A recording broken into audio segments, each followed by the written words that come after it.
Hey everyone. I'm seeing the emojis pop up on the screen. How's it going? How How's are we all everyone doing feeling? today? Hey, Jen. Hey TJ. Long time no speak. Yeah, it's been all of 3 minutes.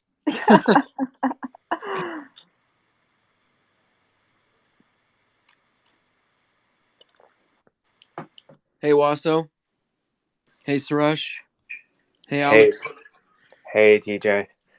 I I'm losing my voice a little bit. I got a little bit of my wife ended up going to Rolling Loud, like the music fest in out in Queens, Yeah. and she ended up coming back, and I think she passed something on to me. I'm slowly like losing my voice, Oh, no.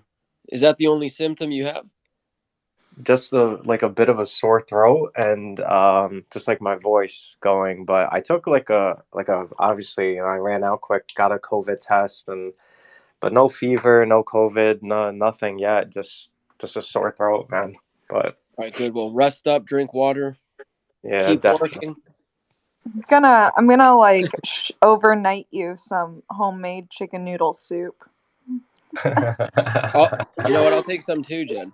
Yeah, cross continental and international chicken noodle soup. Yeah, please. I'll pay the duties and taxes on that, no problem. Hey, Titan, how you doing, man? I see Alex up here too. Good. How's everyone doing? We're great. So we'll give So it a couple more minutes, let a few more people funnel in here, and then we'll kick it off with some questions. yeah, TJ, I was thinking since we have so many new holders, and I'm sure some of them are joining us here today in spaces, that we could do a little bit of a project recap and just an overview of what our protocol upgrade to V2 looks like, and then jump into questions. How do you feel about that? Yeah, absolutely. Awesome.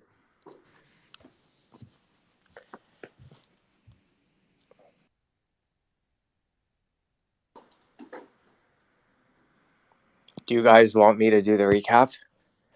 Hey, Wasso, if you want to do the recap, I was going to see how many people were in this space. We're close to 200. So I think, yeah, let's get started. Why don't you take us away? Sure, I'll start it off. Hey everyone, I'm also I'm our director of business development. Wanted to share a little bit with the newcomers who may not know exactly what EverRise is. EverRise launched several months ago as a project on the Binance Smart Chain network. Our claim to glory at launch was that we introduced the buyback feature into smart contracts. Sorry, I got a phone call. I just had to push it. A buyback is a commonly used, tactic within the equities market when companies buy back their stock to show investor confidence in the market. Um, so we introduced that concept to smart contracts. Since then, I've heard numbers from all ranges: 1,500, 2,000 forks. It's a big compliment when you have that many projects that are forking and copying, your code. Since then, we've moved on towards development. We've introduced the crypto space to the first and only community smart contract ownership locker known as Everown. Everown is a platform which allows devs to come, lock their smart contract, and allows the community to vote anytime a change is needed. Currently, we are preparing for our V2 launch. We will be upgrading our contract. We will be removing reflections and introducing staking. Um, in the midst of migrating to V2, we will also be launching a product known as EverMigrate. This will be a decentralized app, which makes it very easy for projects to move from one contract to another. And everyone that's a Rise holder will have the ability to test out that product in the coming weeks as we migrate to the new chain. Um, we plan on launching on Polygon, Ethereum, and on Binance Smart Chain with equal amounts of liquidity. there's been some discussions, mostly by myself, about exchanges, and my stance on exchanges remains the same. The goal is to have a top exchange. We are choosing to be selective because I believe that we have the ability to do so, given our reputation and our development in this space. So our goal is to have a top exchange around the launch of V2, maybe shortly after. We are also going to be introducing Everbridge in the coming weeks to other projects as well. Everbridge is the first of its kind bridge where you will not be minting and burning, but rather you will be locking and unlocking tokens. This, and we could touch on this in a bit, but there's several major benefits to Everbridge.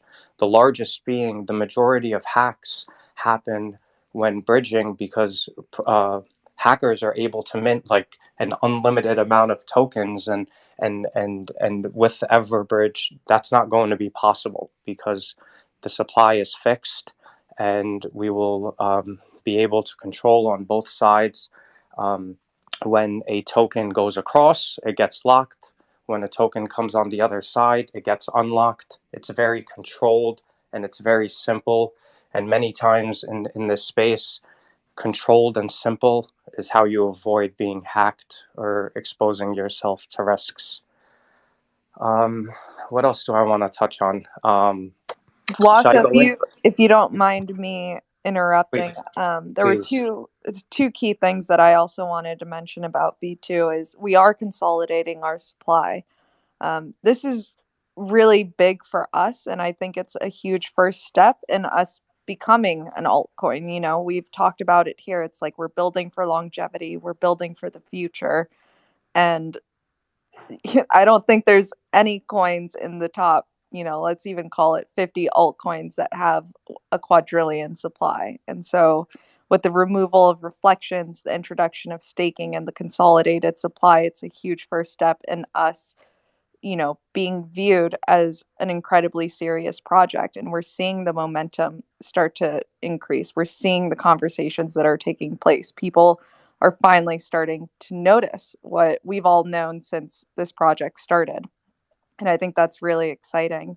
The other thing that I just wanted to add on to with regards to the bridge is we're working on this feature where you'll be able to do native coin transfers, not tokens, across the bridge. So you'll be able to go from BNB to Ethereum, Ethereum to Matic, Matic to BNB, and all the various combinations of that through Everbridge. And it's huge. I don't know any other projects that have created bridges that have this functionality. It also really asserts Rise as the utility and transfer token of that product. And it's really exciting for us to be introducing this functionality sometime after V2. And the fact that we're launching on 3 chains simultaneously with balanced liquidity pools is something that, I haven't seen any other project do. And so it's really exciting to feel like we're at the forefront of blockchain technology, that we're at the forefront of the crypto space, and we're just continually going to be pushing the boundaries. And yeah, I just thought I wanted to add that in there, Waso, but I'll give you the mic back. No, I'm happy you did.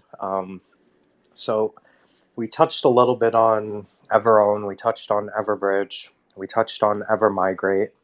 Of course, we talked about our staking platform, which is going to be rolled out before V2 launch for existing Rise holders. I think that's important to know that before V2 launches, that Rise holders will have the ability to stake beforehand. I think this is a pretty big advantage as we're expecting, a decent amount of volume at time of launch. Also wanted to add on our roadmap, we do have for anyone who does not know this, we do have plans to launch a launchpad platform, which will be titled EverSale. Through this platform, we're going to have liquidity lockers named Everlock. Big issue now is many projects that launch via pre-sales, you don't know how much exactly is being allocated towards liquidity. Also, many of the, actually, it's not many, it's all of the pre-sale platforms actually take a percentage of the supply, and then very often they dump that supply once the project goes live. Our launchpad will not be taking any supply from any project that's attempting to launch. And we will also have the liquidity locker with the same principles as EverOwn, where the community will be able to vote if they ever want to remove liquidity. For example, there's actually a project currently on EverOwn now. The project's name is King Shiba. They are bridging over to Ethereum. They created a vote on EverOwn asking their community to go and vote and see if they can move some of the newly generated LP tokens that have come to their have come into EverOwn from all of the trades, and they want to use that liquidity for their Ethereum side. So for everyone that's not familiar with EverRise, I really hope that you're taking away that we're really building products to secure, one, investors, and two, give honest developers the opportunity to grow without having to make the big mistake of renouncing in order to build investor confidence at time of launch. And from there, all of our products are built with the mission and the principle to protect communities and investors and allow projects to have an ecosystem to thrive. And I think that's it, Jen. I'm gonna grab a drink of water. I'm sorry, I'm losing my voice again a little bit. Very well said, man. And yeah, like just to add to that point, our biggest, I guess, claim to fame, not even claim to fame, but just the way that I'd phrase it is not what we're known for, but what we want to be known for moving forward and just for years and years to come is we want to be the project that keeps people safe. We want to be the project that provides project developers with tools to allow their investors to sleep with confidence and not have to worry. And everything that we're building and everything that we will be building moving forward in the future, we'll have that in mind. That's our staple, that's our mission, and that's where we stand. So we're really thrilled that we're able to do that. Happy that everybody here has believed in us and the team, believes in the products that we have coming out, and we're just really looking forward to the future.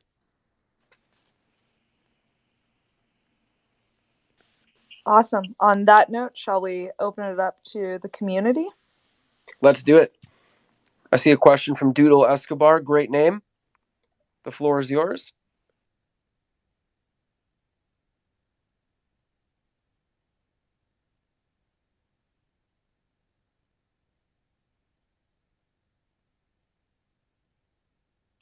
Looks like he's still connecting. If anyone else has a question, you can raise your hand. Oh, I see you. There you go, Doodle. Feel free to unmute your mic. Bottom left-hand corner if you need it. Also, while we're waiting for Doodle to unmute himself, if there's anyone that does have a question and does not want to, ask it, feel free to send me a DM and I can ask that question and we can answer it for you. In the meantime, Derelict Life, I've allowed you to speak. Floor is yours. How's it going? Okay. I'm assuming it's me. Yes, sir. Okay, great. I thank you for the response this morning. I'd sent a message about compatibility with Coinbase Wallet, and that no value is showing in Coinbase. And I know that'll obviously sort itself out over time. My main question is, moving forward, do you feel it's best to try and do purchases through Trust Wallet, or does it not really matter? I mean, I want to make sure that I don't end up doing a ton of purchases and then having to transfer from wallet to wallet and just getting killed on gas fees. So if you have any insight as to that, that would be wonderful. Thank you. Totally. Are you on BSC or Ethereum? Currently Ethereum, but I have both. But one's in my Meta wallet, one's in Trust, and then all my Ethereum's in Coinbase. Right. So the best way to do it right now on BSC is through PancakeSwap. Yep. So you just go to pancakeswap.finance, input our contract code, and the tokens will automatically appear in your wallet after you approve the transaction. Yep. On Ethereum, Uniswap is the best way. Yeah, I've done the transactions, but I guess my main question is moving forward. Is the Trust platform going to be a better platform to work through as EverRise? I would say so, just because I do know that Coinbase, in terms of like their wallet, can be fairly limited. So I would say yes, Trust Wallet's the way to go. I did forward your question regarding the Coinbase wallet to our development team. So once I hear back from them, I'll definitely follow up in a DM. Oh, excellent.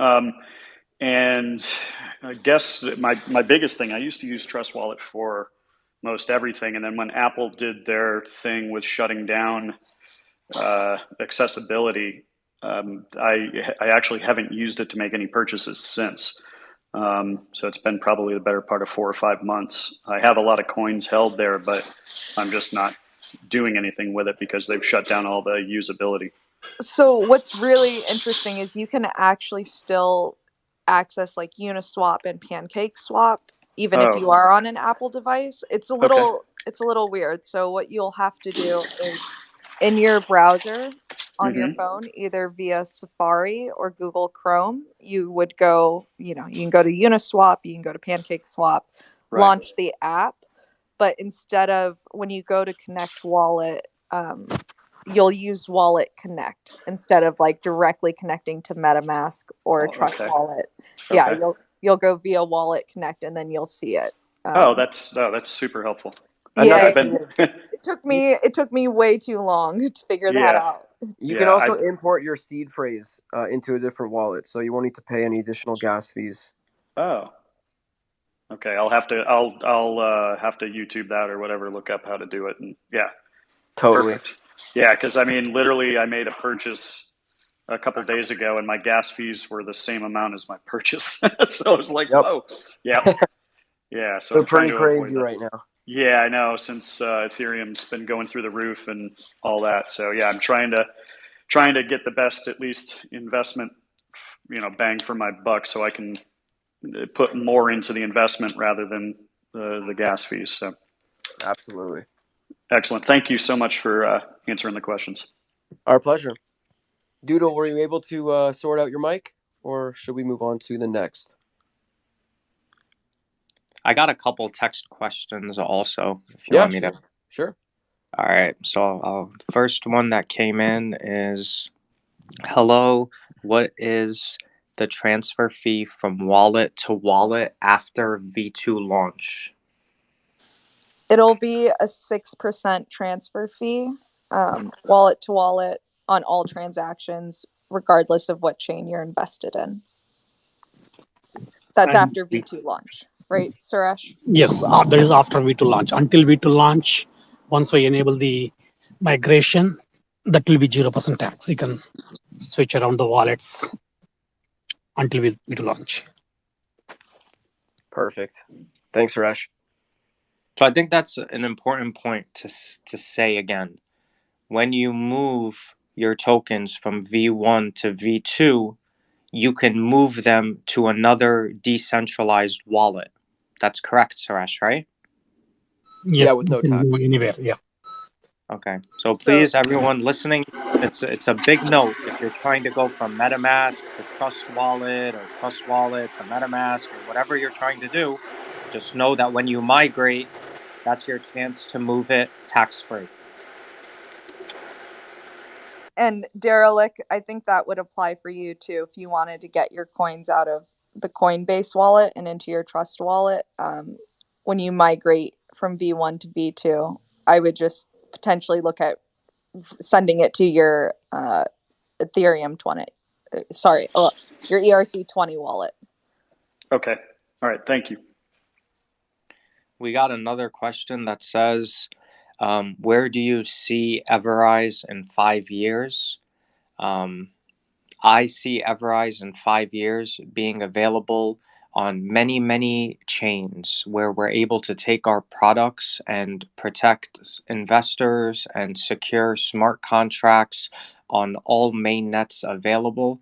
I also see EverRise being readily available to purchase. Currently, it's available only in limited places, mostly decentralized. I see us being available on many of the big centralized exchanges, as well as, of course, all the DEXs on the networks that we service.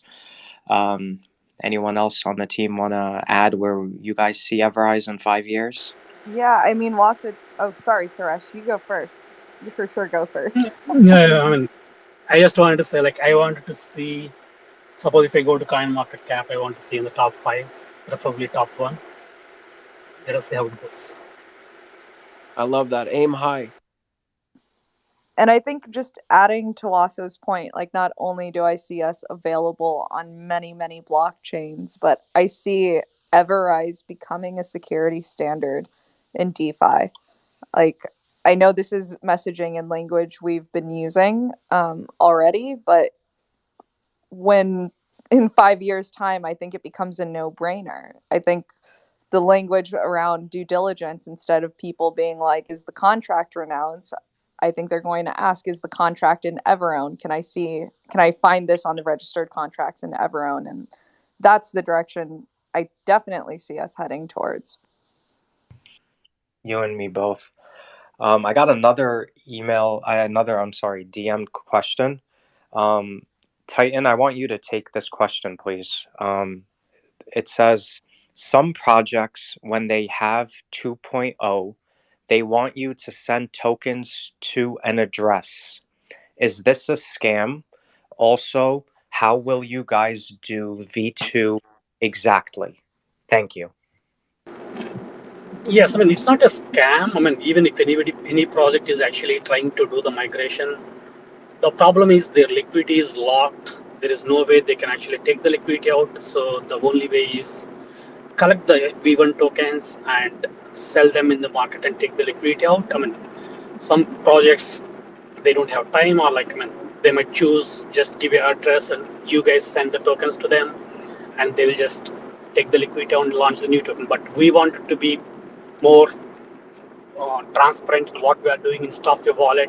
We want to make sure that even like for us, in the back end, it will be a wallet where it collects, but on the front end side, we want to make sure that everybody is like, everything should be like seamless.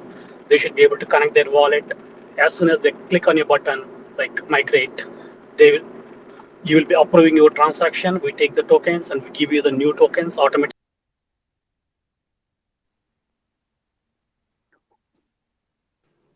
Okay, that's good. We have another question that says, hey, great AMA so far. I wanted to ask if V2 migration will take time or will it be instantly? With regards to swapping your tokens, once we release the DApp, EverMigrate, it would be instant in terms of you receiving your V2 tokens. With regards to the length of migration, we're still finalizing some details on our end. Suresh, I don't know if you want to say any more than that, but it won't. I think it would be good, Jen, to also let everyone know that the migration is open indefinitely. So I've seen some projects where they say you have 3 months, 1 month, 2 weeks to move over your tokens. Our EverMigrate DApp is going to be available indefinitely for all V1 Rise holders. So even if somebody comes, a year from now and says, hey, I had some Rise in a wallet and what do I do with it? They'll have the ability to use the migration tool at any point.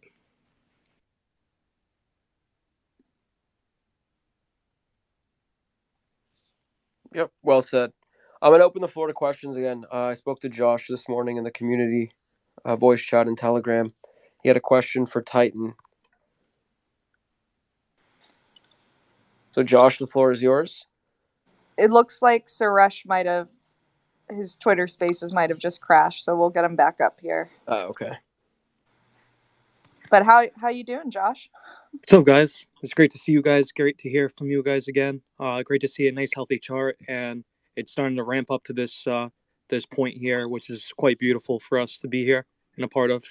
The question was, and I beg pardon, you guys might have asked 100 times, but in my view of frame of things, if one person asks a question out of the community, there's probably other community members that need to know it. So I guess I'll be the voice of that.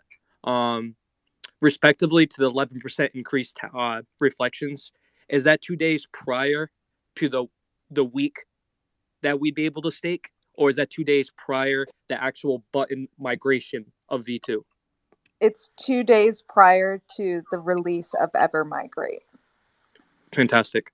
And the second question was, respectively, this is the one you probably answer 100 times.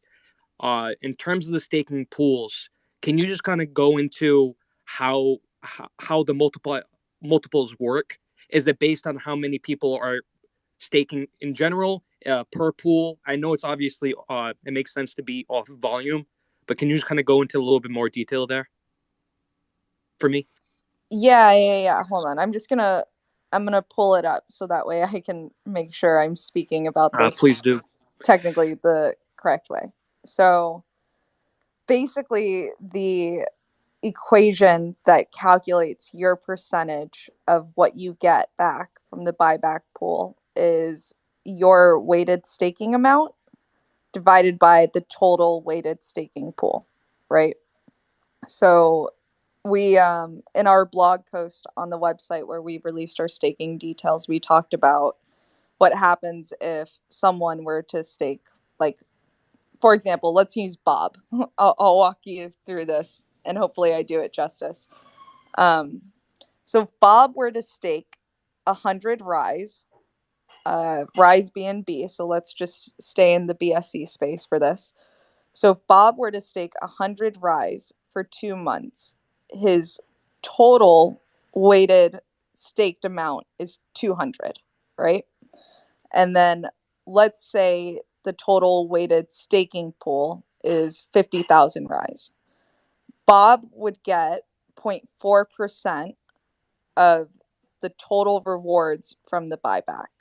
So if we say a total of 100 million Rise was bought back on the Binance Smart Chain during those 2 months that Bob was staking, Bob's total Rise would be 400 and 401. Sorry, I can't. This is a fun fact. English is my second language, and when I see numbers, sometimes I have a hard time saying them out loud. But Bob's total Rise would be 400 and 400,000. God, 400,100 Rise. I don't know why I can't seem to say this. No, you're good. I appreciate it. Out loud. I can help you with that a little bit too, Jen. So very simply, right? If I stake the same amount as you, Josh, right? Same exact amount as you. If I stake for 1 month, I get 1x.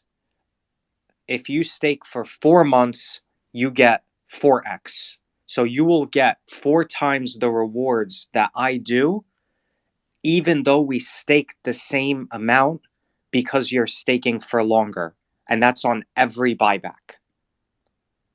Oh, so it's nice and straight across the board. It just in terms the variable here is the pool that you go into.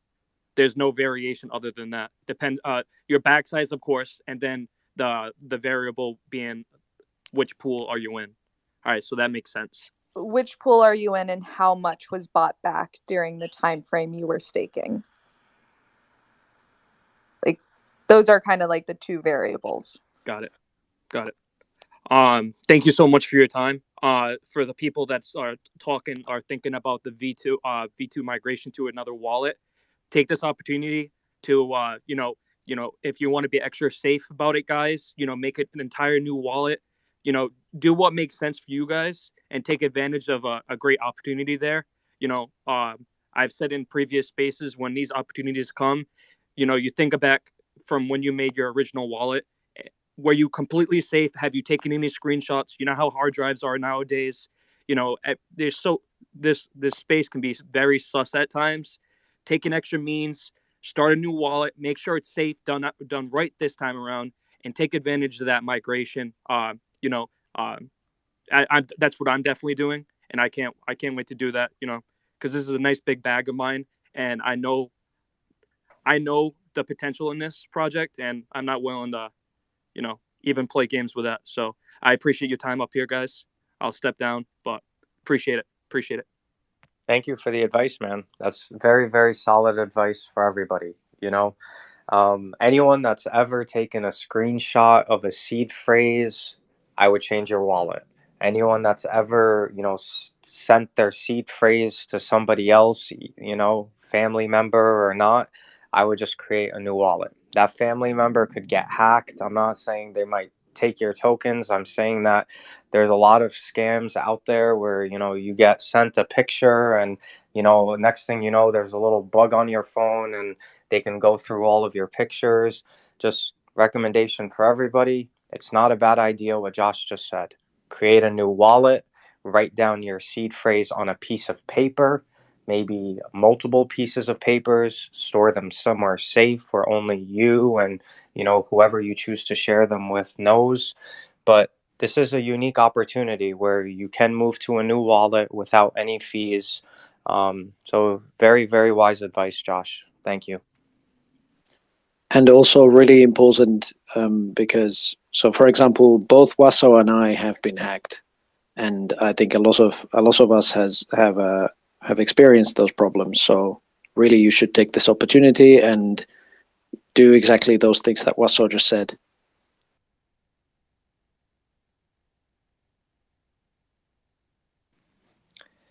I have a lot of DM'd questions, so I don't know if we want to continue to ask people to come up. I think we should. Let's take questions from the floor, and then if there's a quiet moment, we'll take some DM questions. So, LKA, I've added you as a speaker.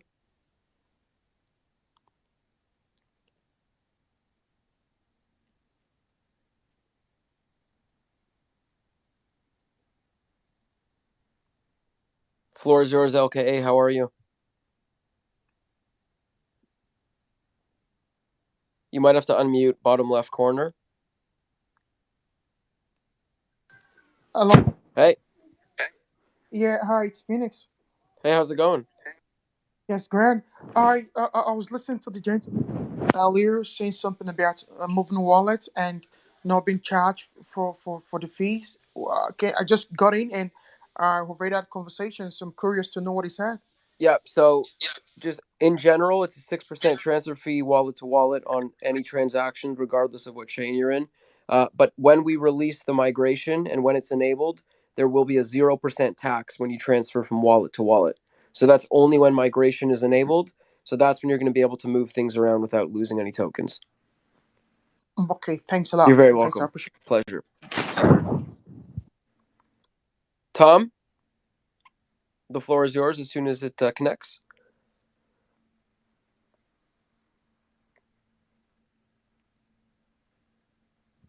Hey, Tom, how are you? Yo, what's good? I'm great. How are you? Yeah, I'm good, man. Amazing. Did you have a question for us today? But it's probably mainly going to be about Shiba, if that's all right. We're taking questions related to EverRise in this AMA. It's a community AMA today, so I'd reserve those for a roundtable discussion. All right, yeah, I'll step back down. Awesome. Appreciate that. Take care, man. While TJ's bringing somebody up, we had a question via text that said, is there a cap to how much you can stake? The answer to that is no. Perfect. Michael, floor is yours.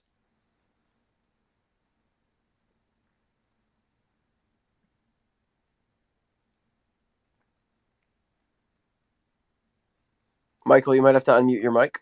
Bottom left Oh, there we corner. go. There you go. How's it going?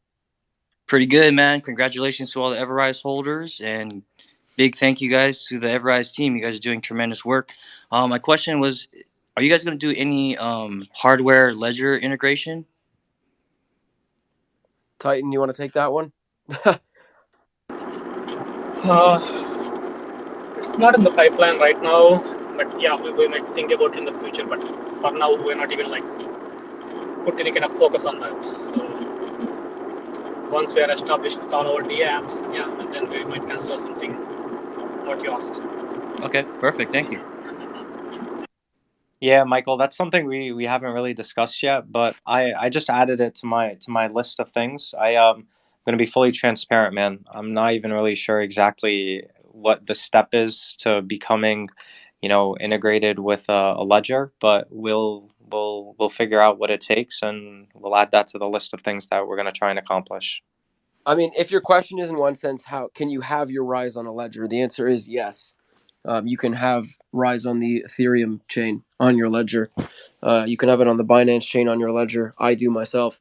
So it is possible. As far as us creating our own ledger, we're not going to do that at the moment. We are making EverWallet, which will have a similar function, but that's something a little bit later down the road. Perfect. Awesome. Thanks, Michael. Have a great day. Thank you. You too. Lance, the floor is yours once you connect. Hi, I'd like to say thank you first to all of you guys, the core team. I have a question for Titan. Uh, it's all about his current Twitter post. I'd like to ask him if what's playing in his mind when he posted us about killing zeros. Is he planning to further reduce our supply instead of the original plan of 72 billion? That's all. No, I mean the plan is still 72 billion. What I posted is like in the 72 billion we have 9 zeros there. I know that we don't like zeros. I just mentioned that we will still have 72 billion, but not with those zeros. Something like 72 billion, 124 million. We'll have all the numbers, no zeros in the supply. I hope you got Okay, it. thank you.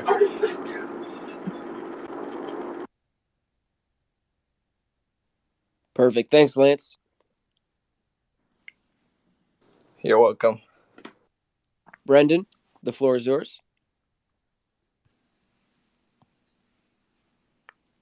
While Brendan's coming up, we also had another question that said, I know it's difficult for some projects to get listed on CEXs because of tokenomics. What is EverRise doing in V2 with this respect to make sure they can be listed on CEXs? The answer to that question is we are moving from a deflationary token to a fixed supply.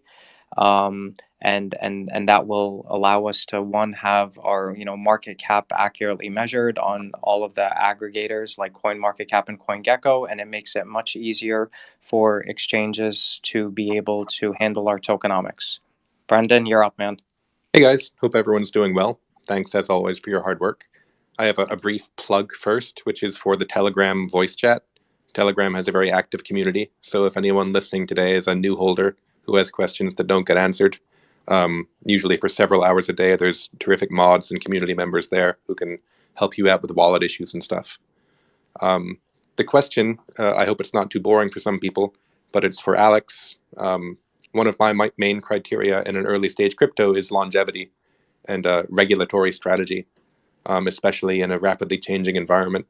So if Alex could touch on any maybe regulatory or business updates, or if not, just the broader regulatory strategy for EverRise and why it's positioned well for the coming decade, I would appreciate that, and I think some new holders would as well.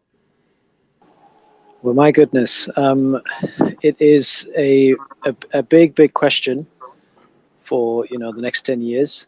I think what really positions us kind of in I hesitate to say exceptionally well, but not far off from being exceptionally well positioned is our home jurisdiction, which is Singapore.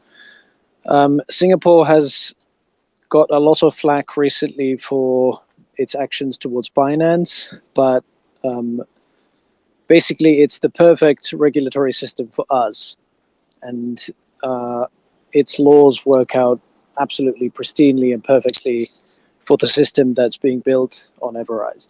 So that's and I don't see that changing. So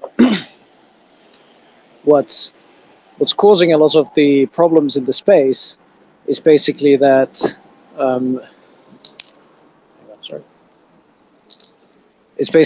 it's very, very difficult to predict with any set level of certainty what a regulator is going to do, say in the United States. And that's because they just don't have the laws yet. Whereas we are in a space where the activities that we will be engaged in are in fact regulated.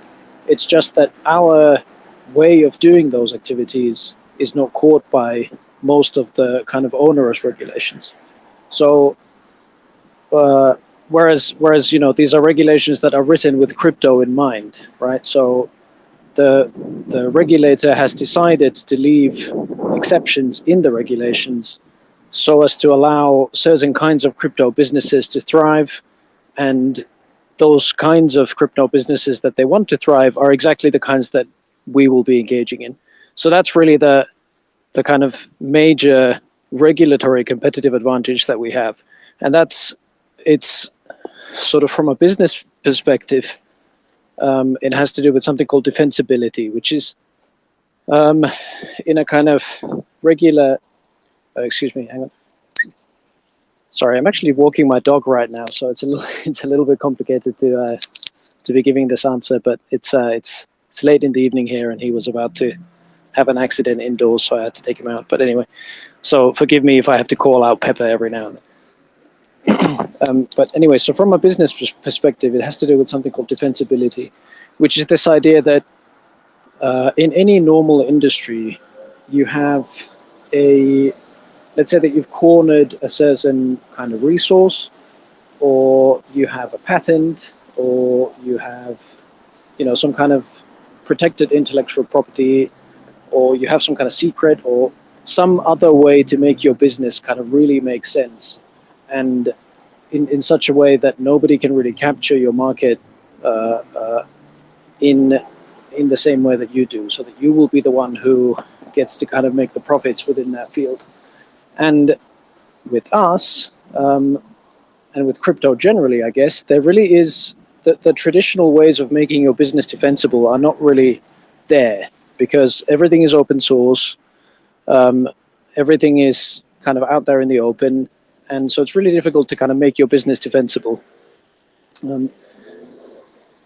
We actually saw a lot of this when we first launched, which is our contract was copied something like nearly 2,000 times. We lost a lot of our competitive advantage that way. A lot of the initial kind of hype and pump that our project was experiencing was very quickly diluted because so many projects just kind of entered the field. So our business wasn't defensible. What we have now is we're basically set up in a kind of regulatory, we've kind of laid down our regulatory roots in such a way that our business is not only defensible, but it's actually the one business that will survive the coming onslaught in places like the United States, because purely because we've set up in the perfect regulatory environment for us. So we're kind of using the regulatory strategy in two ways. So we're using it to both protect ourselves from the regulatory atmosphere, the hostile regulatory atmosphere in other places, but we're also using it to kind of make our business model defensible, if that makes sense. And that's basically those are the two things that have been my sort of strategic aims, or the sort of strategic goals in my strategy. It's a very long answer, but No, business and legal is complicated. But thank you very Brendan, much for indulging me. I don't know about anybody else, but that kind of talk makes me very comfortable for the coming years. Thank you, Alex, and thank you, everyone. Thanks very much, Brendan. And in the community, I'm known as God. So I'm kind of sad now that the name has kind of dropped off, because I've been on Twitter more than on Telegram. But you can still call me God if that's more comfortable. Will do.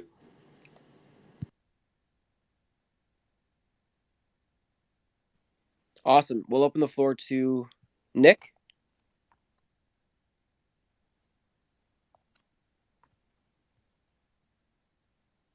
Hey, Nick, how's it going? I'm doing good. What about yourself? Doing great, thank you. So I have a question for EverRise. Sure. What makes you guys different from everything else in this whole community? Wow, I love that. And you sound like you're very smart for your age, so good for you. But I mean, the biggest thing about EverRise that makes us different is from obviously at the very beginning, we brought the buyback to crypto, which has now been forked over 1,800 times. But that isn't our main focus. I mean, that was a great starting point, but our main focus is security and keeping others safe. And as far as I've come across, there is no project even close to EverRise that is doing what they can to make sure that all investors are safe, that they don't have to worry when they go to sleep. The protocols and the DApps that we're developing each serve a unique and individual purpose. That, for example, EverOwn will lock a contract, will lock newly generated liquidity, things like that. They don't exist right now, and these are things that we're creating. So everything that we're going to be releasing is about safety and security in the crypto space. So I have a little off-topic question for you. Why did you guys decide to make this, and when did you make it? I love it. So why did we decide to make it? So this goes back to June this year.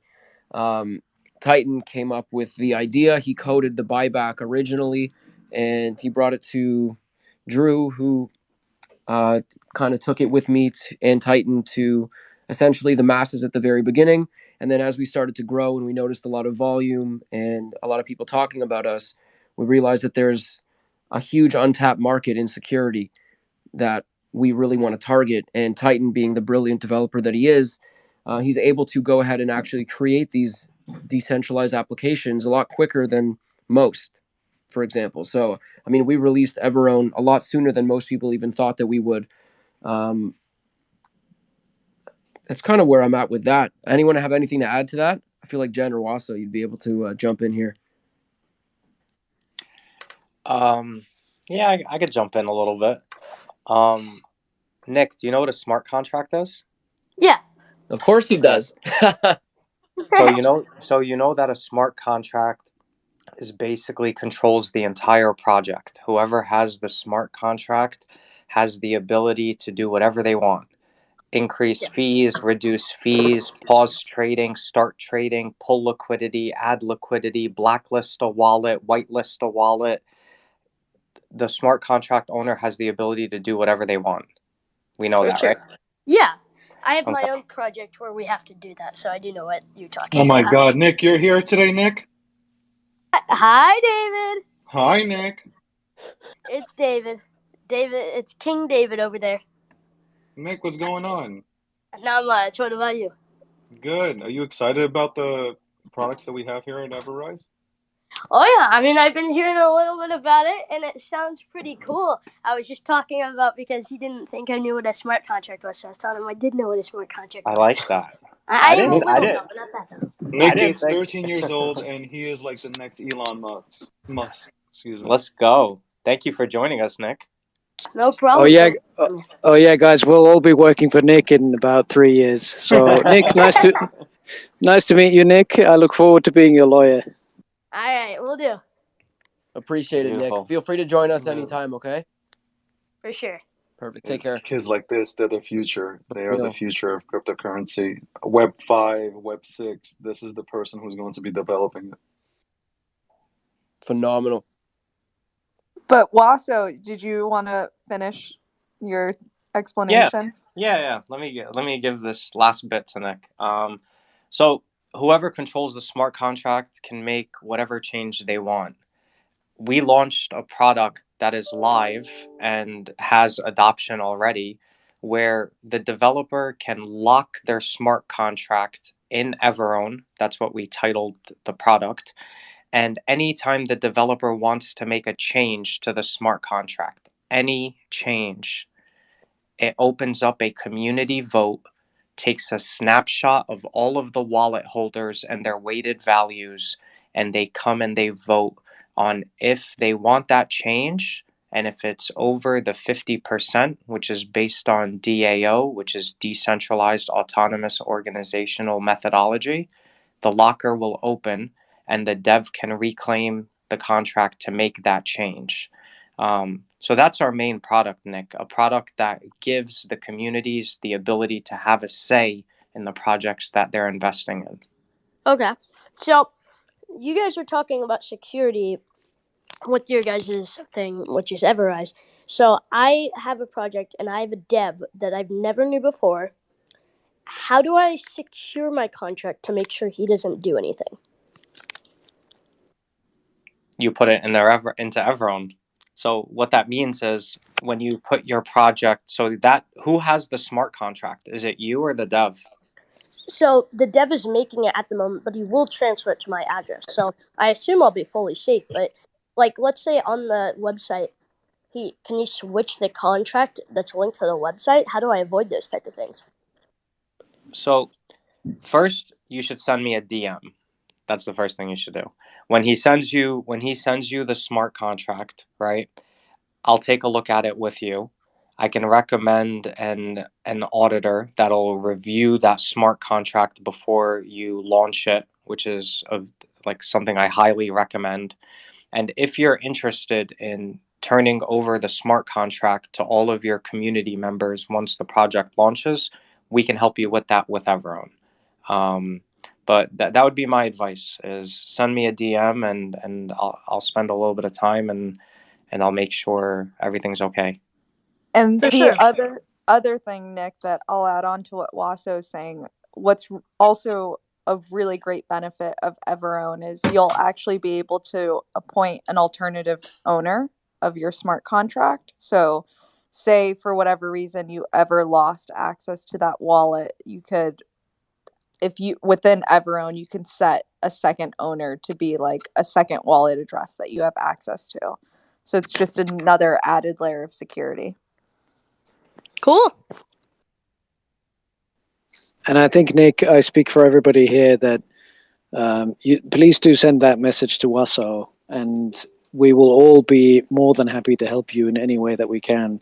And we'll try and get you like the best deals and whatever. It's really, really nice to hear that somebody is so enthusiastic about, building their own project and building their own smart contract, and is getting there early, as we like to say. And I mean, it's really, really nice to hear. And I think I speak for everybody that we would absolutely love to help you in any way that we can. Absolutely. Sure. It means a lot coming, from you guys just answering my questions and especially personally helping me. Again, thank you. Yeah, we'll turn that partially into fully helping you as soon as you're ready to go. Send Waso a DM, send us a DM. We're always here to help you. Will do. Thank you. Thanks again, Nick. Appreciate it. Danielle, we'll open the floor to you.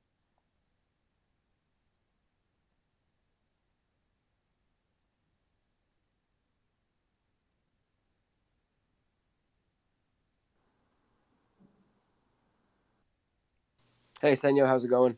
Hey, good man. How about you guys? Great, thank you very much. Right on. Hey, I just recently found out about EverRise, and I'm a new member in the community, Telegram Welcome. as well, and Twitter. Thank Welcome. you. Just a couple of questions. I'm a novice investor, and I'm quite inquisitive. I tend to research a lot of projects before I invest in it. Being new to EverRise, um, do you guys have any safety protocols in place? Should, for example, maybe multiple whales decide, oh, hey, I've made my quota, I've made my amount, a couple of $1 million, I'm gonna pull it out. Like, do I have something to like prevent the price from tanking? Because in this scenario, I'm pretty sure it's gonna affect the retail investors, like moi.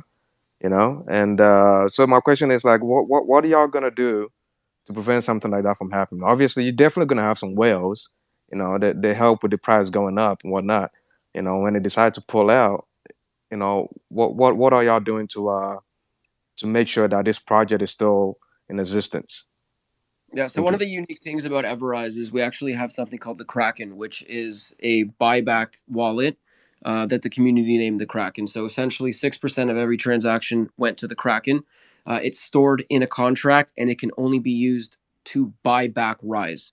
So in the event that there is, a market crash or a massive whale sell-off or something like that, the Kraken currently has over $2.8 million in it that can only be deployed to purchase EverRise.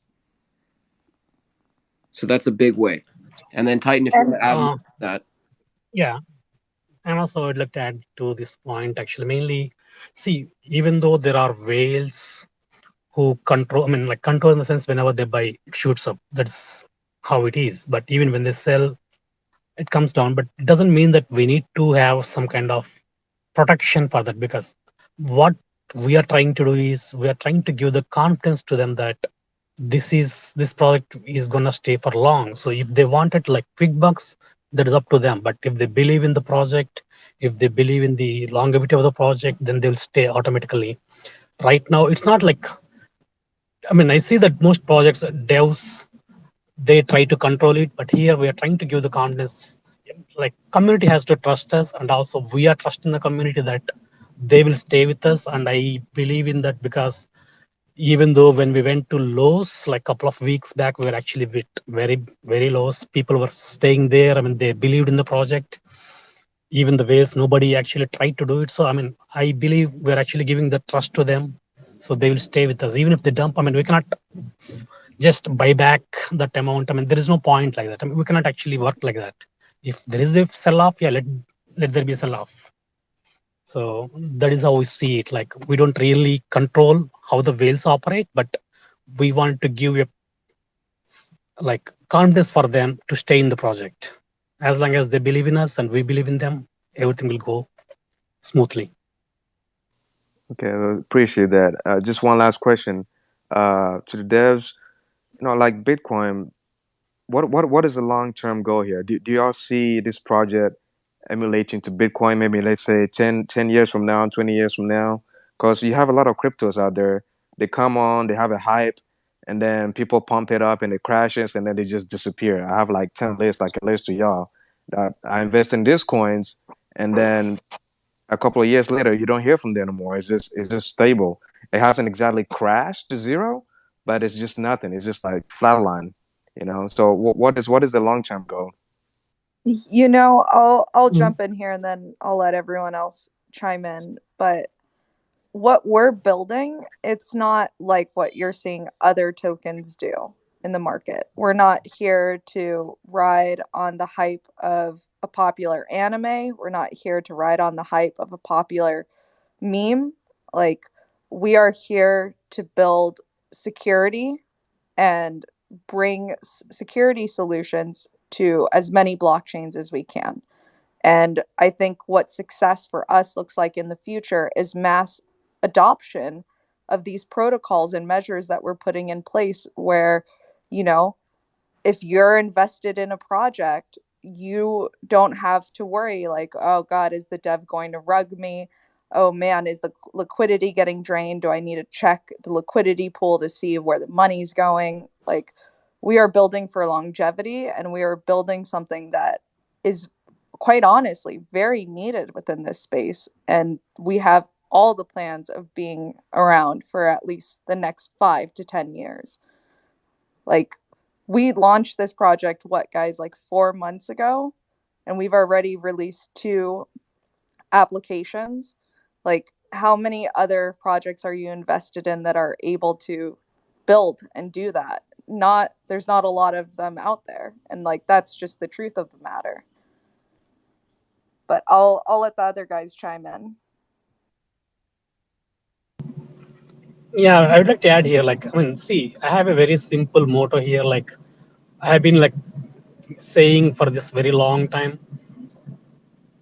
Whoever investor comes and buys anything, the problem is if somebody buys at the top, they will always be holding the bags. It's kind of an exit for the early investors.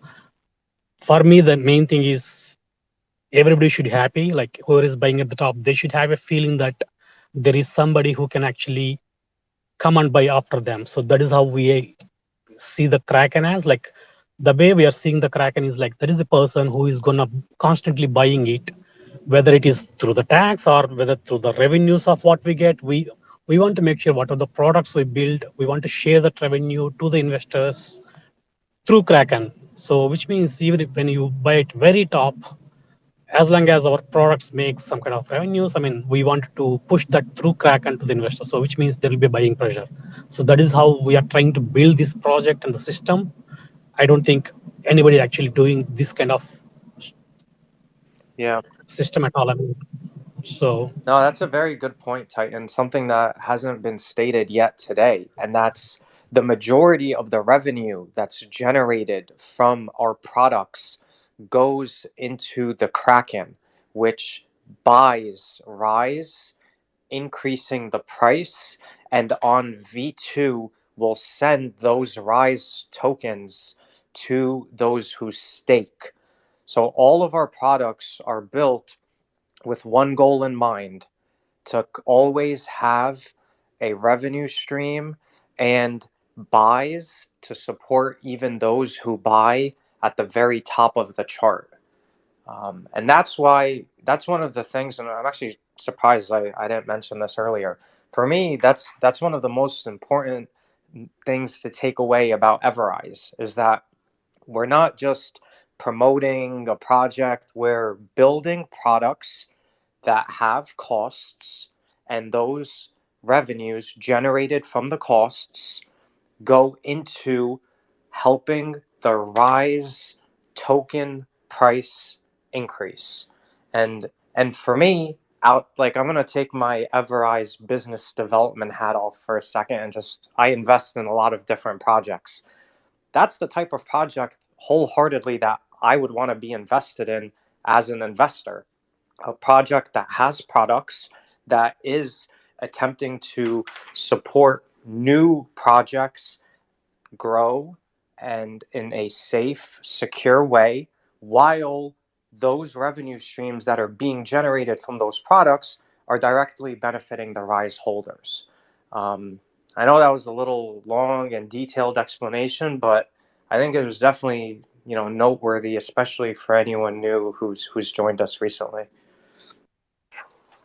And I would like to just add here that, the products that we build are decentralized and for the most part automatic, so that, there are products being built and that there are revenue share models, but that these are kind of passive, as it were, so they're not dependent on us.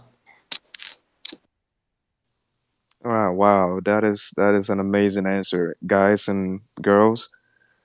I'm sold. I'm definitely gonna go spread the news, and I'm looking forward to future products and how this whole project goes. Appreciate y'all. Thank you, man.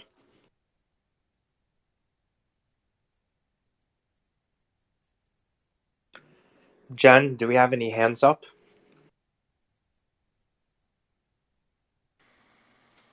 Yeah, looks like we got a few. TJ dropped off. Adding you back in, TJ. All right. Justin, the floor is now yours.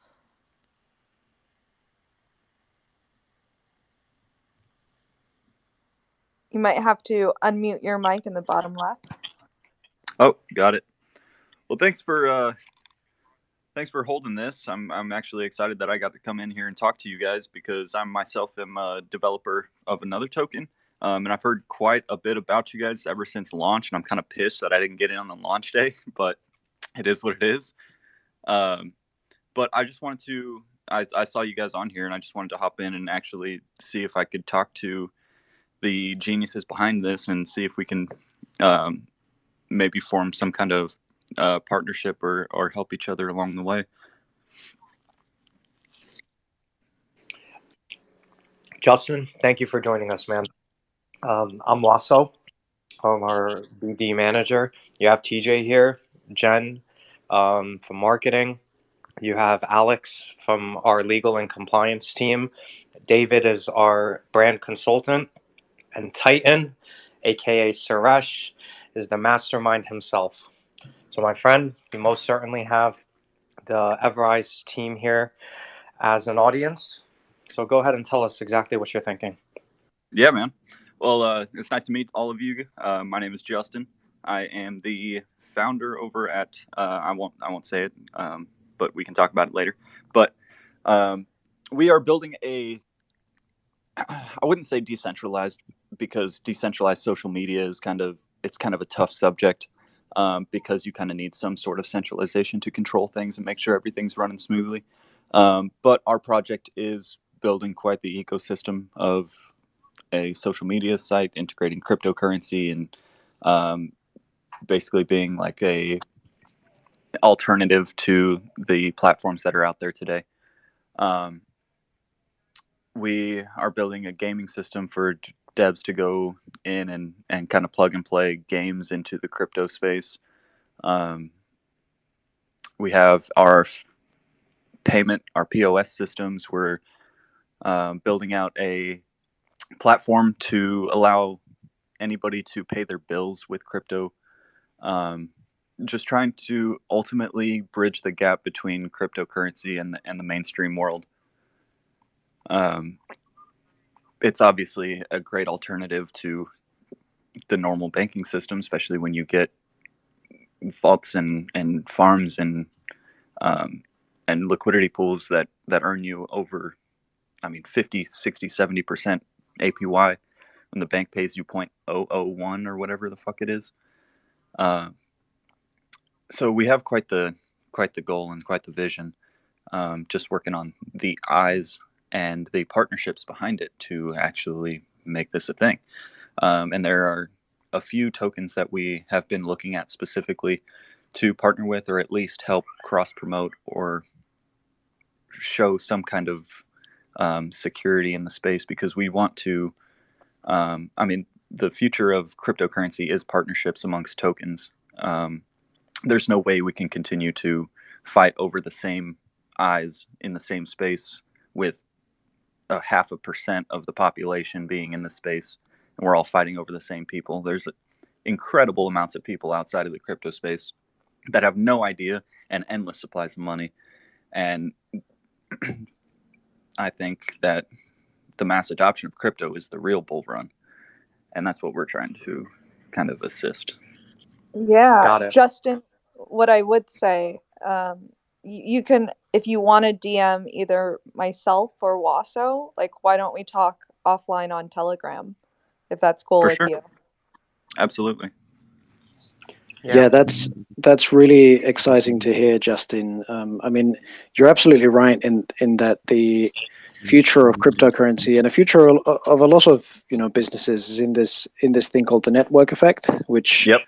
Us as a cryptocurrency business are relying on, and you, if you're going into social media, it's exactly the same thing.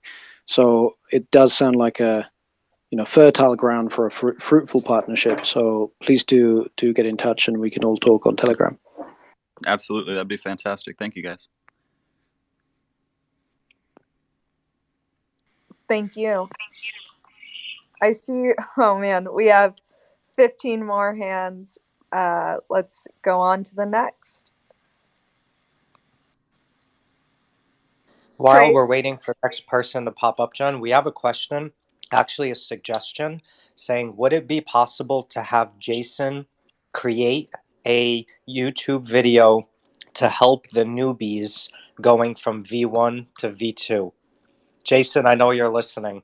It's Maybe you could give us like a hand up or something. What do you think? What were you saying, John? It's actually on our agenda today. I have a meeting with Jason and some of the marketing team, and it's on there. It's coming. Oh, amazing. Oh, it looks like we lost our speaker, so I'll bring up Augie. The floor is now yours.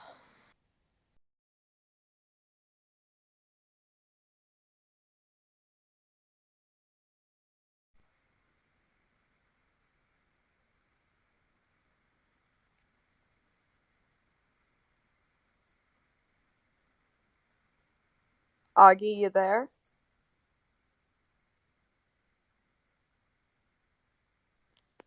All right, we will circle back to you.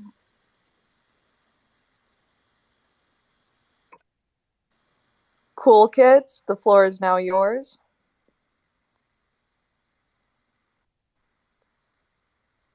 How's it going? You might need to unmute your mic in the bottom left-hand corner. Hello. Hello. Hey, this is sorry about that. Yeah, this is JD over at Cool Kids Crypto. Just making sure. I'm a trading group. But I'm big investor into EverRise, and I'm just always trying to stay up to date with all the new stuff. And I had a question specifically about EverOwn.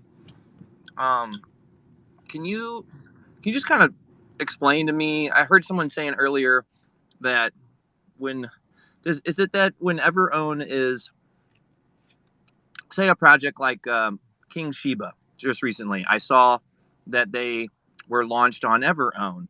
So what is that like? What does that mean basically? Does it mean that you guys are selecting projects that the devs have been, the whole team like King Shiba has been kind of like fact checked that they're not going to be a project that would rug pull anybody or do any sort of funky business? What does that really mean in real terms? Like if a project is backed by Good EverOwn? question, man. That's my Good main question. question. So EverOwn is a smart contract locker. So what EverOwn is an example that you gave of King Shiba. Their dev Kyle took the smart contract for King Shiba and locked it into EverOwn. Once it's locked in EverOwn, Kyle and the King Shiba team cannot make any changes to the smart contract. If they want to make a change, they need to go to the EverOwn DApp website, click the reclaim button, at which a vote begins of only King Shiba holders. And if the holders vote yes, they want that change to be made. An example would be like a burn event, or drop taxes to 0% for a weekend. Like, these are just some examples I came up with. But the community would vote. If the community votes yes, then the smart contract locker will open and Kyle and the King Shiba team can reclaim the contract. Now, before we accept a project into EverOwn, we require that they are audited. So we'll take a copy of the audit report, whether it's from whoever, Certic, TechRate, Desert, doesn't matter. And then we require that they're doxed. Those are the two requirements into coming into EverOwn. And that's exactly what the product is, my friend, a smart contract locker to protect investors from developers making changes without anybody knowing.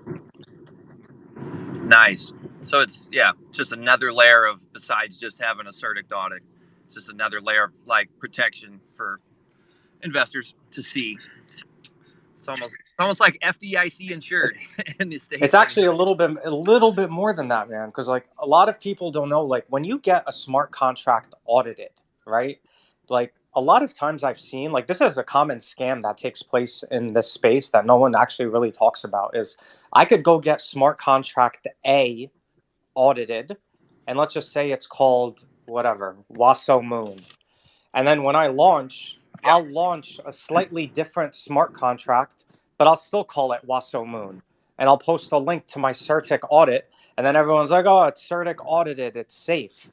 All the Certic audit or any auditor is telling you is that the functions of the smart contract work. It works as intended. They give you like a report of what's going on with the smart contract.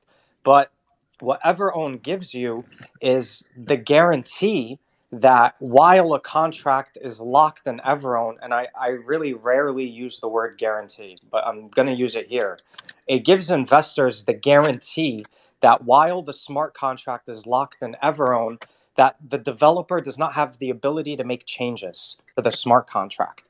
So the project you invest in today is the exact same project it'll be tomorrow. And if the dev wants to make a change, a vote will open up. And as an investor, you'll have the opportunity to go and vote. And if the vote doesn't turn out the way you'd like, you have the ability to exit that project, right? You can keep an eye on the vote results. Yep. You have the ability to exit that project before a change takes place that you originally didn't know about or didn't agree with at the time you invested. And that is the main point of EverOwn. Yeah. So do we have to sign up as investors? Do we have to sign up for, let's using King Shiba for Yeah. instance? Do I have to go to Everown and say I am a signed up community member, and et cetera, et cetera? No, it's done. To It's get done access to automatically. vote. So it's done automatically. So the Okay. So if second I that the if I vote, hold it in my wallet address, then I'm automatically able to yeah, vote on it. yes, and exactly Gotcha. how it happens is when the dev clicks the reclaim button, a snapshot is taken of all of the wallet holders of that token, in this case King Shiba, and their weighted values, and only those tokens will be able to come to the EverOwn site, click the wallet connect button, select either Trust Wallet or MetaMask, and then it's coded to make sure that that wallet has the token in it, and only those votes will be allowed to vote. Or I apologize, only those wallets will be allowed to vote. Excuse me. Sounds good. I do have a question about Everbridge, but I gotta go, and I'll get queued up again. So thank you so much for your explanation, No sir. problem. We'll be back next week, my friend. Alrighty. Bye.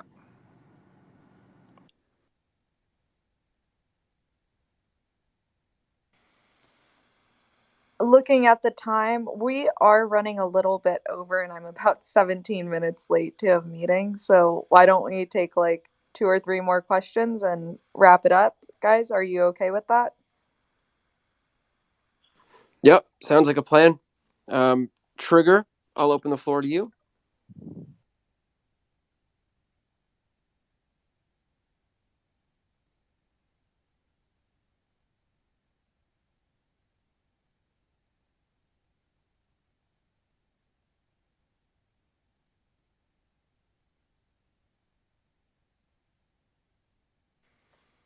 Oh, maybe my Spaces is lagging.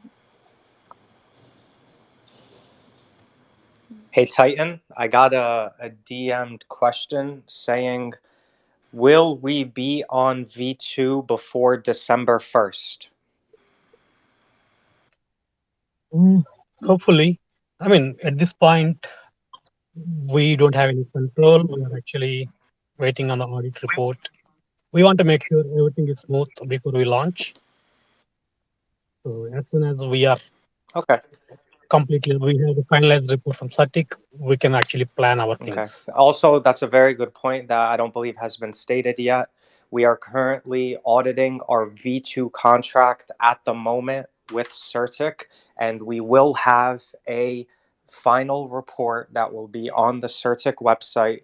We will also, blast it out on all of our channels once it's ready, so everyone will be able to see the audit report before we begin the migration.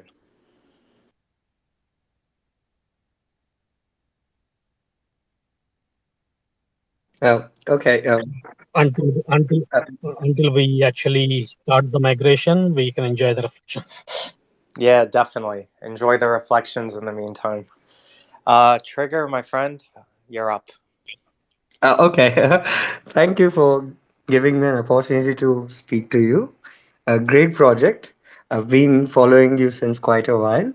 Out of the intention to learn, I had a few questions regarding the role Kraken will be playing in our project.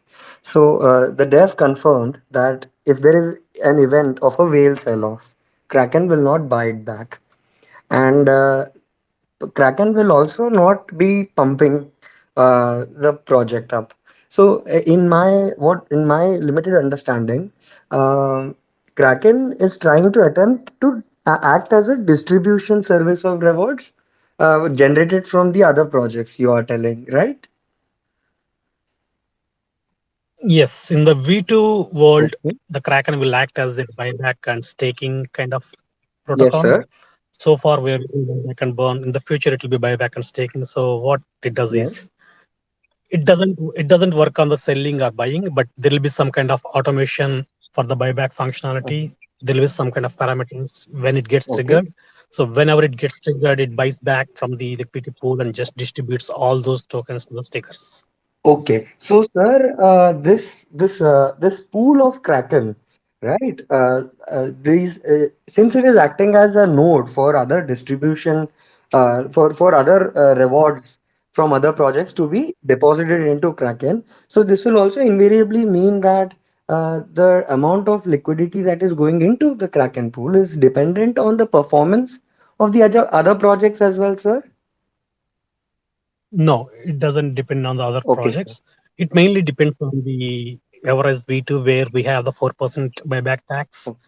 Along with that, other D apps, what we have, if we get enough revenue, yeah, some of it will come to the Kraken as well. So it is not entirely dependent on the projects, but if our projects are like well used by other projects and we have good amount of revenues, I mean, Yes, yes. that is when we have to remove these taxes. Okay, so it is purely based on the buy sell volume of Kraken of EverRise itself. Yes, sir. Yes, for Okay, now. And for the now. revenue stream created from adoption of our products. Right, sir. Right. Okay. Yes. Thank you so much, sir. It's really nice AMA you have going around here. Thank you so much. Good evening. Thank you. Have a good day, man. Yep. Jen, it's up to you. Do we have any other hands up? We got a couple of hands up. Let's take one more and then. Yeah, let's take one or two more, and then I know we have a call at 3:30. So let's get someone up here. MXYZ, the floor is now yours. Oh, you gotta unmute your mic in the bottom left-hand corner there. Hello. Hey, how's it going? Good. How you doing? Good. So, I've been doing a little bit of research into I don't know, like the DeFi space and like what causes issues in it. And obviously rug pulls is one of them. That's what we're trying to fix. But I was just wondering if I've been learning a little bit about the Oracle problem, and basically like it leaves projects open to like flash loan attacks. And I was just wondering if that's on your guys' radar or anything. I mean, there's the recent like $136 million that was taken from like Cream, and yeah, it's just like another really big issue that's plaguing DeFi. And I was just wondering if it's on your guys' radar.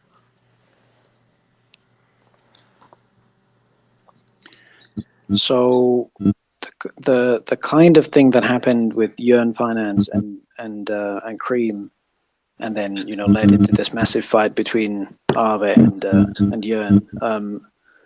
That doesn't really that kind of specific problem doesn't really apply to us because we don't have that kind of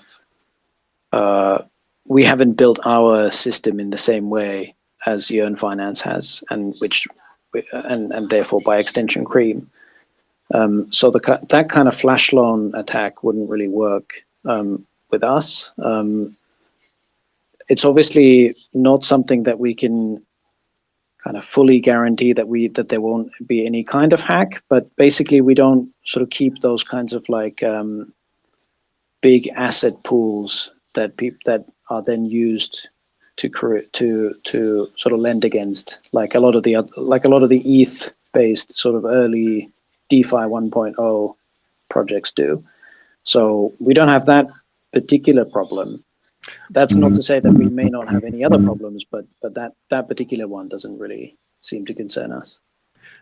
I was more thinking like, is there, since we're a regulatory token, and that seems to be a major issue in the DeFi space, is there anything that could be developed to kind of keep that from happening or lock it? Or is it just like a really, really big issue that's going to, I don't know, take a lot of different people working on it? So we're not like a regulatory token in the same way that if you buy, I don't know, like a Yearn Finance or a Cream token, then that we're not organized as a DAO, so a decentralized autonomous organization.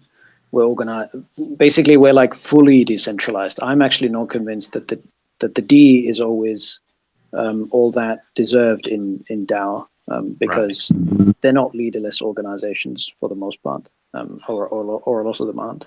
We're actually organized in a we don't have even an autonomous decentralized organization. We don't really have any. Our system has no kind of organization. I mean, we have just a regular company in Singapore, and we develop the system, but the system itself is actually aimed to be completely decentralized. So it's completely independent of us. So, kind of buying up our tokens would generate revenue for the system, and it would sort of capital would enter the system, but it wouldn't really have that kind of same kind of problem as you see in those sort of DAO organized DeFi projects. And it's actually kind of ironic that Aave itself was actually susceptible to the same hack or the same flash loan hack as Cream was a victim of.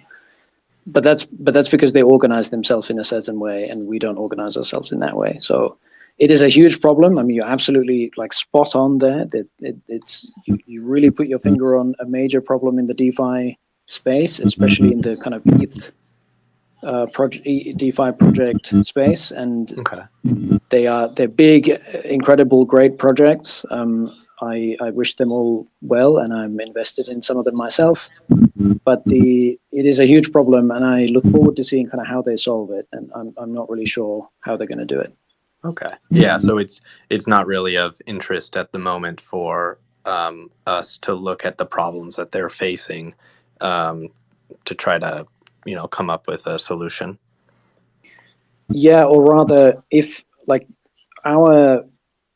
so the way that we are not susceptible to it would be a solution to them. It's just that if I was to go to Aave Discord and try to pitch our structure to them, they would probably kind of laugh me out of the room, because they've built so much on top of this architecture that they have, which is based on this DAO structure, that they probably don't really want to go back to the drawing board and just start from all over again and do tokenize absolutely everything about their DeFi system. So I just don't think that I'd be able to convince them that this is the way to do it. And so, yeah. So I look forward to seeing kind of how they solve it specifically. I'm a big fan of those projects. I think they're doing an incredible job. There are obviously issues and a few things for them to iron out, but I look forward. And I'm involved in some of those discussions myself. I go poke around their discords and I know some of their governance tokens and the sort of multiple projects, not just the ones that I mentioned here. So I look forward to seeing how they resolve it. Okay. Well, it's exciting to see all these different, obviously we're trying to take care of the rug pulls, and it'll be really interesting to see how they take care of that problem. Absolutely, yes. And, we're all in it together. Okay. All right. Well, thank you. Thank you, man. Jen, I got one question/comment. I'm going to go ahead and read it out loud, and then I think we could wrap it up. This one says, "Hi, Waso. Currently on the community AMA. Nice work. Have a question regarding any future NFT-related project for EverRise. I know you are now busy with V2 launch, but NFT space also might be good ground for security, similar to EverOwn secure the project contracts.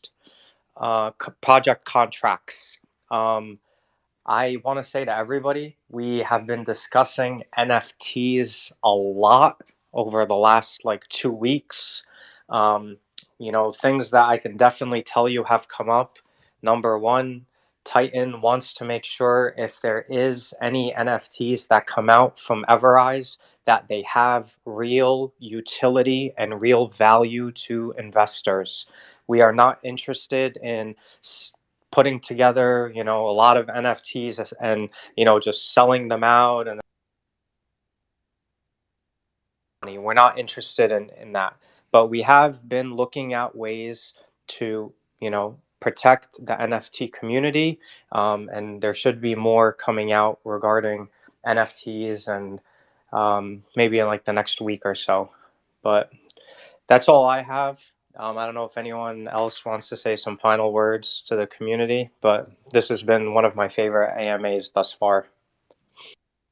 Yeah, absolutely. I'll jump in here. It's been a great AMA, guys. Thank you so much for joining us. We do have some meetings coming up now, so we do have to jump off, but you can reach us anytime in our Telegram. We have great mods. We have a great team. We all pop in there as well. Our voice chat is usually open, and the community is very welcoming and friendly, so don't be scared to ask any questions anytime. And with that said, we'll end this space now, but we look forward to chatting with everybody shortly. Thank you, everyone, for coming. Just a reminder, we have this AMA again next Tuesday and the Tuesday after that. It's a weekly occurrence, so keep it in your calendars. Thanks again, guys. Have a great one. We look forward to speaking with you more in the coming weeks and days.